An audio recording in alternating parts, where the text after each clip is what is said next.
And so, like, for example, like, this is just what I'm saying. I see it a lot up here, and I'm sure, like, other people also are seeing it elsewhere. But, like, the younger guys, now coming through, haven't, whether it's from, like, their upbringing, like, we were brought up in an era, like, mum was an immigrant, and then, like, worked her ass off to get to, like, where she got to. So she's like a pro at, like, just executing after execution. Dad's no different, left home at 14, worked his way up to a certain point. And then that's obviously that sort of work ethic and mentality is carried over to us. So even if it's something that's like maybe we don't like necessarily, like the art of like getting through it and getting good at it, and then like doing the best you can, or exhausting that option as far as it'll go, is something that we obviously got taught and took on. But I'm seeing now like kids doing like this.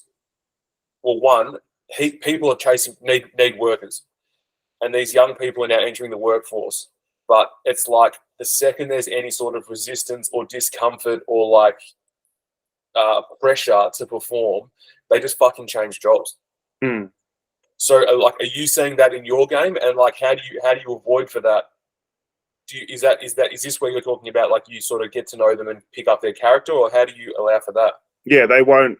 They wouldn't last. They're not. I'm not seeing that. I've got a couple of young people working for me, and I mean, like the thing is that they are young, but they've also grown up with and learnt good ethics, work ethics, and life sort of ethics, I suppose, from their parents who are industrious, who are from a working class background. Put your head down and your ass up, and good things will happen. So I haven't experienced that. I do see that, I suppose, in a wider.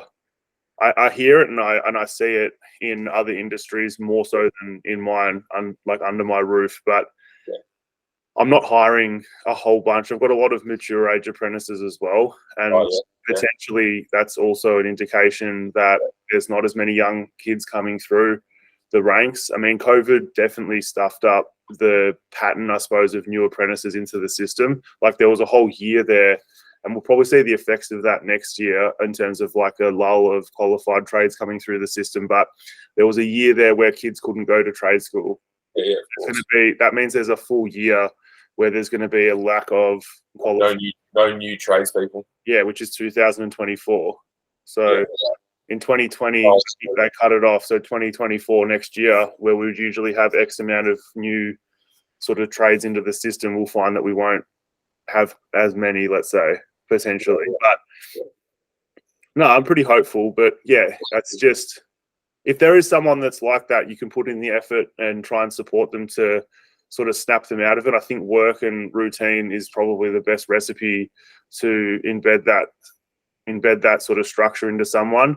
You've got the highest chance of a successful breakthrough if someone's not in that routine with work, because of the formality of them being paid to do a task. It's not like, oh, I'm going to be your mate, let's catch up and like we'll try and work through this. It's like, no, I'm expecting you to be here at a certain time. I'm going to treat you with respect, but you've got a certain set of tasks that I need to complete, and I need to complete it at a certain level.